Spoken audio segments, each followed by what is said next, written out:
Good morning बच्चों। तो आज हम हिंदी ग्रामर के चैप्टर 17 निबंध लेखन में एक नया निबंध याद करेंगे। क्या करेंगे बच्चों? आज हम एक नया निबंध याद करेंगे।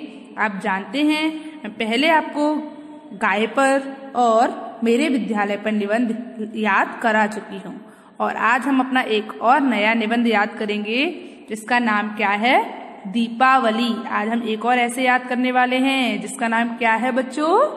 दीपावली। तो आप सब दीपावली का त्योहार तो बड़े जोरों से मनाते होगे ना?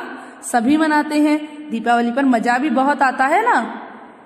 नए नए कपड़े पहनते हैं, पटाखे जलाते हैं और बहुत सारा मजा करते हैं। घर की सफाई होती है ना? ये सब तो आप जानते ही हैं। चलिए तो अब हम दीपावली पर निबंध याद करते हैं और सीखते हैं कि कैसे हमें दीपावली पर निबंध लिखना है। सभी बच्चे मेरी एक बात बहुत ध्यान से सुने कि आपको ऐसे बहुत सुंदर राइटिंग में लिखना है। तो दीपावली का ऐसे सभी बच्चे कैसी राइटिंग में लिखेंगे? साफ और सुंदर राइटिंग में। तो चलिए अब हम याद करना स्टार्ट करें। ओके, तो आज हम कौन सा ऐसे याद कर रहे हैं? दीपावली। तो देखिए ये दो बहन भाई हैं। इसका नाम है दीपा, मैं आपको बता रही हूँ, और इसका नाम है राजू। तो ये दोनों देखो, इनका जो घर है पीछे वो कितना सुंदर सजा हुआ है। क्यों दिवाली पे आप भी अपना घर सजाते हो ना? तो दीपा और राजू ने भी अपना घर दिवाली पर सजाया है। और देखिए इन्होंने दिए भी लगाए हैं बहुत सारे। और अभी ये क्या कर रहे हैं? अभी ये फुलझड़ियां जला रहे हैं, है ना? क्योंकि दिवाली पर पटाखे चलाते हैं ना, तो ये क्या कर रहे हैं? ये फुलझड़ियां जला रहे हैं। चलिए तो अब हम स्टार्ट करते हैं। दीपावली का अर्थ होता है दीपों की अवली अर्थात पंक्ति। अवली का मतलब क्या होता है बच्चों? पंक्ति। दीपावली का अर्थ क्या होता है? दीपों की पंक्ति, मतलब दीपों की लाइन। ठीक है, तो दीपावली का अर्थ क्या होता है? दीपों की पंक्ति। इस त्योहार पर वास्तव में दीपों की पंक्तियां सजाई जाती हैं। जैसे आप इस पिक्चर में भी देख रहे हो, इन बच्चों ने दीपक से पूरी लाइन बनाई है ना, पंक्ति बनाई है ना। तो क्या है?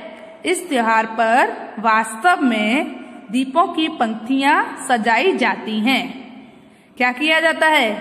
दीपों से लाइन बनाई जाती है, पंक्तियां सजाई जाती हैं। यह हिंदुओं का एक पवित्र और बड़ा त्योहार है। ये हिंदुओं का कैसा त्योहार है बच्चों? पवित्र और बड़ा, क्योंकि इस दिन सभी हिंदू दिवाली का त्योहार मनाते हैं और उसको बहुत पवित्र भी मानते हैं। चलिए आगे देखते हैं। तो आप जानते हो कि दीपावली का त्योहार कब मनाया जाता है? बताइए मुझे।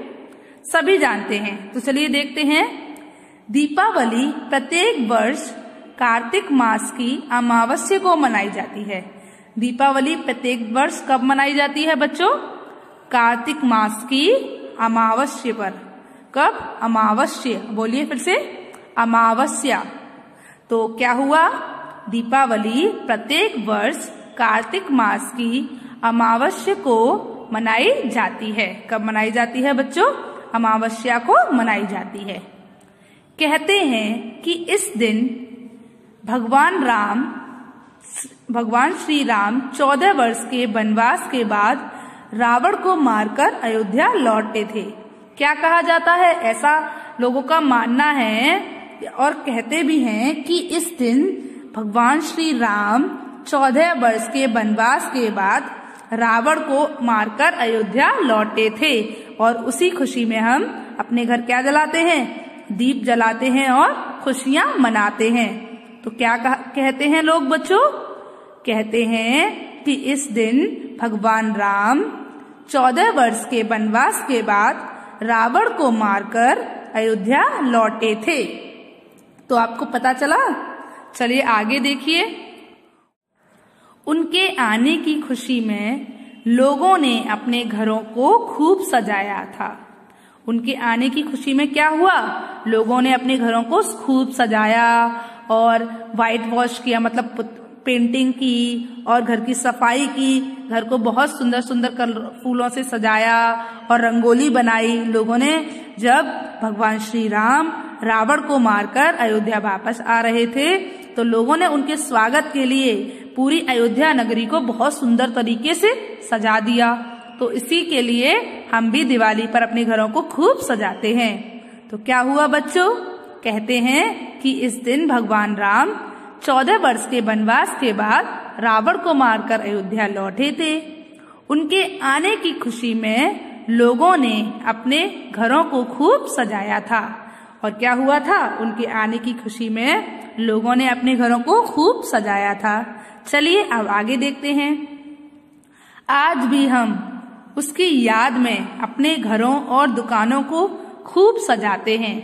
और आज भी हम अपने घरों और दुकानों को क्यों सजाते हैं, उनकी याद में, ये सोचकर कि भगवान राम जी 14 वर्ष के वनवास के बाद जब अयोध्या लौटे थे, तो अयोध्या के जो घर थे, उन्होंने भी अयोध्या के जो लोग थे, उन्होंने भी अपने घर को बहुत सुंदर तरीके से सजाया था ना। तो उसी को याद करके आज के दिन हम भी अपने घरों को और दुकानों को खूब सजाते हैं। लोग रात्रि में को लक्ष्मी पूजन करते हैं और लोग क्या करते हैं, रात्रि में लक्ष्मी पूजन करते हैं। रात्रि का मतलब रात में, और लोग रात में क्या करते हैं बच्चों, लक्ष्मी पूजन करते हैं, है ना। आपने भी देखा है, आपके भी घर में लक्ष्मी जी और गणेश जी की पूजा होती है दिवाली वाले दिन रात में। तो क्या होता है, लोग रात्रि को लक्ष्मी पूजन करते हैं। क्या करते हैं, दिवाली पर आपने देखा है कि आपके घर में भी गणेश जी और लक्ष्मी जी की पूजा होती है दिवाली को रात में, जब हम सब नए नए कपड़े पहनकर तैयार हो जाते हैं, है ना। तो चलिए आगे देखते हैं। अब लोग पटाखे और फुलझड़ियां जलाकर खुशियां मनाते हैं। और क्या करते हैं लोग, पटाखे और फुलझड़ियों को जलाकर खुशियां मनाते हैं।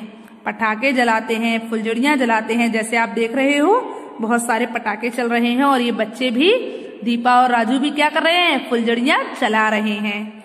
चलिए, तो आपको क्या समझ आया, लोग पटाखे और फुलझड़ियां जलाकर खुशियां मनाते हैं। आगे देखिए, सभी लोग आपस में खील, बतासे और मिठाइयां बांटते हैं। और आपने देखा है कि दिवाली के दिन हमारे घरों में खील और बतासे आते हैं और मिठाइयां आती हैं। तो सभी लोग क्या करते हैं, आपस में खील, बतासे और मिठाइयों को बांटते हैं, एक दूसरे को देते हैं ना, मिठाई खिलाते हैं ना। तो वही, चलिए आगे देखिए। दीपावली पर पटाखे जलाने से भयंकर प्रदूषण फैलता है। ये तो आप सब भी जानते हो कि दीपावली पर हम पटाखे तो जला लेते हैं, पर उससे कितना प्रदूषण होता है ना बच्चों। और कुछ बच्चे तो ऐसे होते हैं जिनके हाथ भी जल जाते हैं। आपने भी देखा होगा कि कुछ लोगों के हाथ जल जाते हैं ना पटाखे चलाते समय। तो पटाखों से वैसे तो दूरी बनाकर रखनी चाहिए, ठीक है। तो चलिए देखते हैं, दीपावली पर पटाखे जलाने से भयंकर प्रदूषण फैलता है। आपको मेरी बात समझ आ रही है?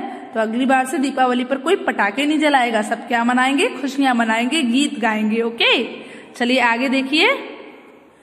पटाखों की तेज आवाज से अत्यधिक ध्वनि प्रदूषण तथा धुएं से वायु प्रदूषण होता है। देखो, आपने सुना होगा कि पटाखों की आवाज जो होती है वो कितनी तेज होती है, तो उससे कौन सा प्रदूषण होता है, ध्वनि प्रदूषण होता है। और जो पटाखे जलाते हैं फिर उसके बाद जो धुआं निकलता है, आपने देखा है जब आप पटाखों में आग लगा देते हो तो एक धुआं निकलता है, उससे क्या होता है, वायु प्रदूषण होता है। तो पटाखों की तेज आवाज से ध्वनि प्रदूषण और धुएं से वायु प्रदूषण होता है। तो आपने क्या सीखा कि दिवाली पर हम पटाखे जलाते हैं तो उनसे दो प्रदूषण फैलते हैं, एक तो ध्वनि प्रदूषण और दूसरा वायु प्रदूषण। ओके, तो चलिए आगे देखते हैं। जो सभी प्राणियों के लिए हानिकारक होता है, जो सभी प्राणियों के लिए हानिकारक होता है, और जो जीव जंतु होते हैं उनके लिए भी हानिकारक होता है ना। आगे चलते हैं तो क्या होता है, इसके साथ ही इससे धन की बर्बादी भी होती है। इसके साथ ही क्या होता है बच्चों, जब हम पटाखों में पैसे खर्च करते हैं तो उससे क्या होती है, धन की बर्बादी होती है, ज्यादा पैसे खर्च कर देते हैं। तो देखो बच्चों, तो पटाखे जलाने से प्रदूषण भी फैलता है और पैसों की बर्बादी भी होती है। तो अब बताइए, क्या आप लोग पटाखे जलाओगे? तो देखो हमारा डबल नुकसान हो जाता है, एक तो प्रदूषण फैलता है, ऊपर से पैसे भी बर्बाद हो जाते हैं। तो इससे अच्छा अगर हम खुशियां मनाएंगे, एक दूसरे के साथ मिठाइयां, एक दूसरे के साथ बैठकर मिठाइयां खाएंगे और मजे से दिवाली मनाएंगे, तो ना तो प्रदूषण होगा और ना ही धन की बर्बादी होगी।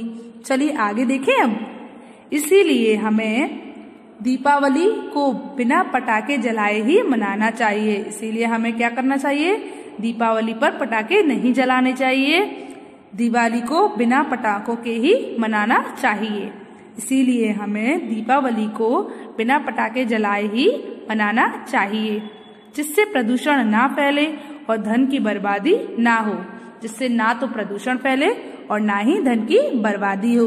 तो बताइए कितने बच्चे ऐसे हैं जो मेरा इस चीज में साथ देंगे कि ना तो वो दिवाली पे अगली बार पटाखे चलाएंगे और ना ही धन की बर्बादी करेंगे। बताइए सभी लोग दे रहे हैं ना मेरा साथ? ओके, तो क्या हुआ बच्चों, इसीलिए हमें क्या नहीं करना चाहिए, इसीलिए हमें दीपावली को पटाखे नहीं जलाने चाहिए और जिससे धन की बर्बादी भी ना हो और प्रदूषण भी ना फैले। चलिए आगे चलते हैं। अब हमको कैसे मनाना चाहिए, अब ये देखते हैं। तो दीपावली का त्योहार हमें मिलजुल कर रहने की शिक्षा देता है। अब हमें दीपावली का त्योहार कैसे मनाना चाहिए, मिलजुल कर मनाना चाहिए। और इसीलिए वो हमको किस चीज की शिक्षा देता है, दीपावली का त्योहार हमें मिलजुल कर रहने की शिक्षा देता है। इसीलिए हम सभी को प्रेम से रहना चाहिए। इसीलिए हम सबको दीपावली का जो त्योहार है उसको प्रेम के साथ मनाना चाहिए और प्रेम से ही रहना चाहिए। तो बच्चों आपको दीपावली का ऐसे कैसा लगा बताइए, मुझे अच्छा लगा ना? तो जो दीपावली का त्योहार होता है वो आपको क्या शिक्षा देता है, दीपावली का त्योहार हमें मिलजुल कर रहने की शिक्षा देता है। इसीलिए हम सभी को प्रेम से रहना चाहिए। तो चलिए एक बार मैं आपको जल्दी से एक बार फिर से आपको पूरे ऐसे का रिवीजन करवा देती हूँ ताकि आप भूले ना। तो फटाफट मेरे साथ बोलना स्टार्ट कर दीजिए। दीपावली का अर्थ होता है दीपों की अवली अर्थात पंक्ति। इस त्योहार पर वास्तव में दीपों की पंक्तियां सजाई जाती हैं। यह हिंदुओं का एक पवित्र और बड़ा त्योहार है। दीपावली प्रत्येक वर्ष कार्तिक मास की अमावस्या को मनाई जाती है। कहते हैं कि इस दिन भगवान श्री राम 14 वर्ष के वनवास के बाद रावण को मारकर अयोध्या लौटे थे। उनके आने की खुशी में लोगों ने अपने घरों को खूब सजाया। आज भी हम उसकी याद में अपने घरों को और दुकानों को खूब सजाते हैं। लोग रात्रि को लक्ष्मी पूजन करते हैं। लोग पटाखे और फुलझड़ियां जलाकर खुशियां मनाते हैं, है ना? सभी लोग आपस में खील बतासे और मिठाइयां बांटते हैं। दीपावली पर पटाखे जलाने से भयंकर प्रदूषण फैलता है। पटाखों की तेज आवाज से अत्यधिक ध्वनि प्रदूषण और धुएं से वायु प्रदूषण होता है, जो सभी प्राणियों के लिए हानिकारक है। इसके साथ ही इससे धन की बर्बादी भी होती है। इसीलिए हमें दीपावली को बिना पटाखे जलाए ही मनाना चाहिए, जिससे प्रदूषण ना फैले और धन की बर्बादी ना हो। तो दीपावली का त्योहार हमें मिलजुल कर रहने की शिक्षा देता है। इसीलिए हम सभी को प्रेम से रहना चाहिए। तो बच्चों आपको दीपावली का ऐसे याद हुआ, तो आज आपका होमवर्क क्या है? आज आपको होमवर्क में दीपावली का ऐसे लिखना है और उसे याद करना है। तो आज आपका होमवर्क क्या है? आज आपको हिंदी ग्रामर की नोटबुक में दीपावली पर निबंध लिखना है और उसे याद करना है। ओके, चलिए गुड बाय।